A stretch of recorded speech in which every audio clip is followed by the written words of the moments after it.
예, 이제까지 네 번에 걸쳐서 하나님의 특별한 시간에 대해서 함께 공부했는데요. 오늘은 사무엘하 12장 14절부터 23절의 말씀으로 하나님 시간, 다섯 번째 시간, 영아의 구원 문제에 대해서 은혜받고자 합니다. 하나님은 영원이심으로 현재, 지금, 순간을 영원처럼 쓰시는 분이십니다. 창세기 1장 1절에서 하나님께서 동시에 순간적으로 시간과 공간을 창조하셨다고 말씀하고 있습니다. 그러니까 하나님께는, 주께는 천년이 하루 같고 천년이 하루 같고 하루가 천년 같은 이 한 가지를 결코 잊지 말라고 말씀하고 계십니다. 이 시간이 흐른다는 것은, 시간이 흐른다 이런 것은 반드시 공간을 필요로 합니다. 공간이라는 게 무엇입니까? 존재와 물체죠. 존재와 물체인데, 우리가 물체를 예로 들어 봅시다.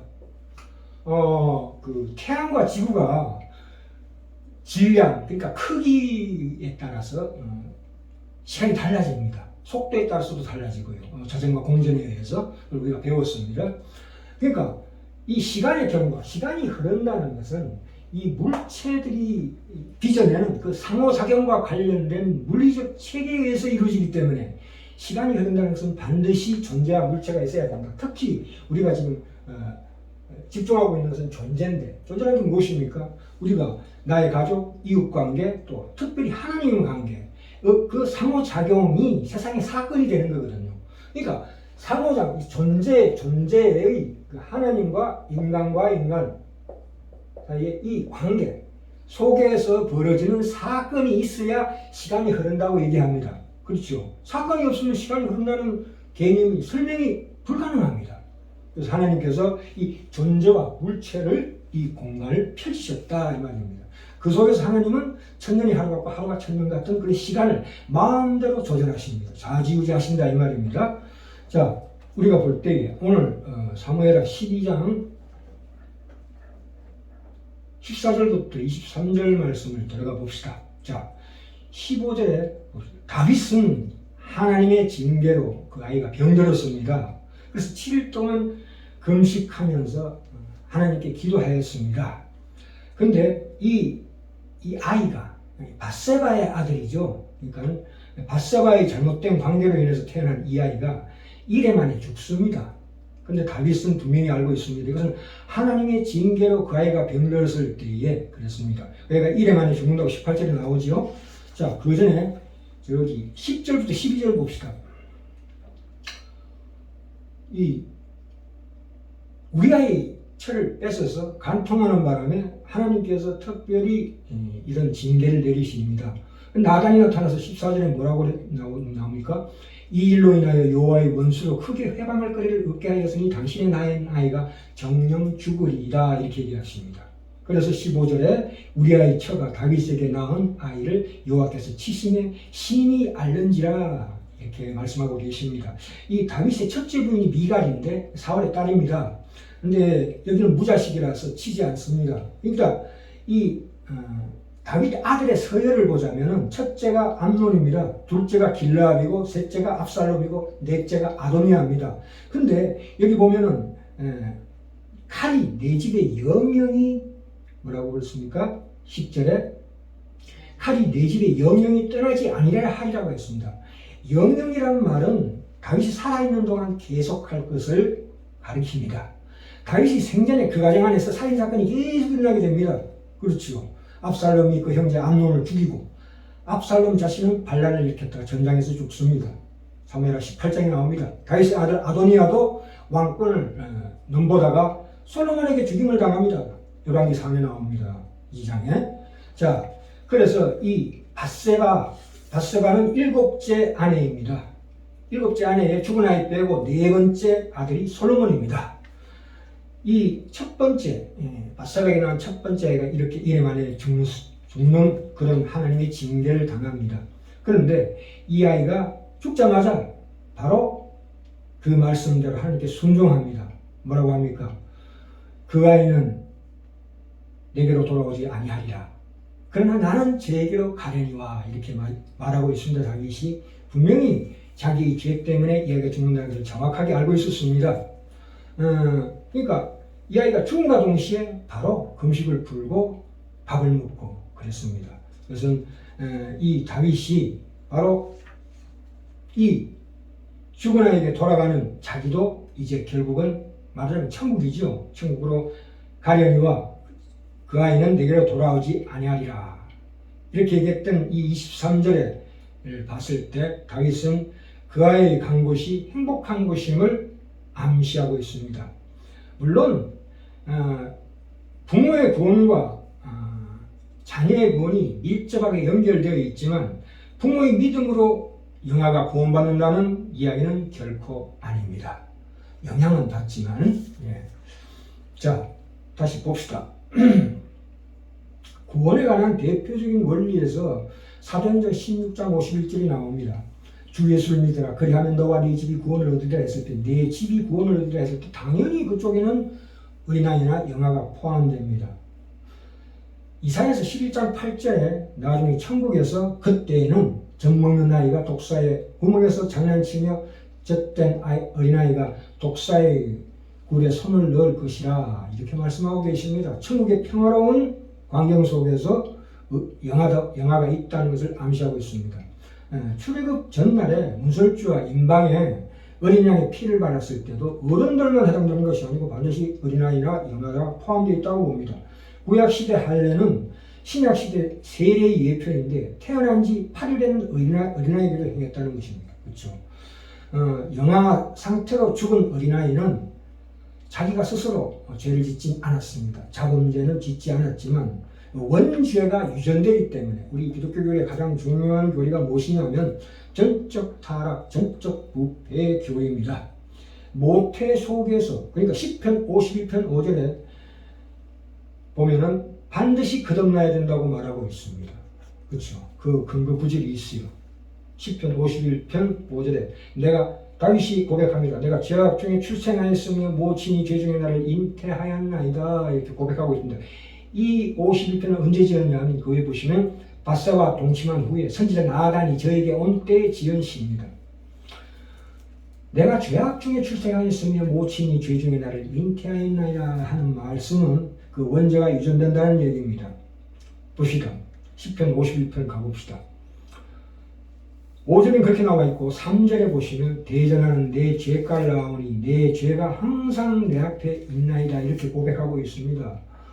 대전하는 내 죄가를 아오니 내 죄가 항상 내 앞에 있나이다 하는 말씀은 무슨 말씀이냐면 죄가 앞에 있다는 것은 내가 죄밖에 선택할 것이 없다는 뜻입니다. 그러니까 나라는 존재는 죄라는 재료로 만들어졌다는 고백입니다. 그렇죠? 6절에 볼까요? 중심의 진실함을 주께서 원하시오니 내 속에 그 지혜를 알게 하옵소서 하고 난 다음에 7절에 우슬초로 나를 정결케 하소서 내가 정아리이다 이렇게 말씀하고 있습니다. 이 우슬초의 줄기는 문둥병을 깨끗하게 했다는 결례로 사용한다는 것이 레위기 14장에 나와 있습니다. 나를 씻기소서 내가 눈보다 희리다. 우슬초에 피 섞인 물을 뿌리는 거죠. 예수 그리스도의 보혈을 의미합니다. 죄사함의 상징입니다. 이것이 그렇죠. 8절에 나로 즐겁고 기쁜 소리를 듣게 하사 주께서 꺾으신 뼈로 즐거워하게 하소서. 이 꺾으신 뼈라는 것은 뭐냐면 뼈가 아플 정도로 심령이 괴롭게 만듭니다. 하나님께서. 왜 그렇습니까? 우리 존재 자체가 이 바세바로 말미암아 그 상태가 죄지은 상태, 죽은 상태가 고스란히 드러나는 그런 경험을 다윗이 하게 됩니다. 그렇죠? 그래서 9절에 주의 얼굴을 내 죄에서 돌이키시고 내 모든 죄악을 도말하소서로 이렇게 나옵니다. 이 뼈가 부러진 것 같은 이 불행과 고통인데 하나님께서 사하여 주신다 이 뜻입니다. 영아 때 죽은 아이들 중에서 왜 이런 고백을 하냐면 하나님께서 구원하시려고 계획한 사람은 반드시 구원받게 됩니다. 하나님이 길가의 돌들로도 하나님의 자녀를 만들 수 있다고 말씀하고 계십니다. 누가복음 3장 8절에도 세례요한이 회개를 촉구하면서 아브라함이 너희 조상이라 말하지 말라.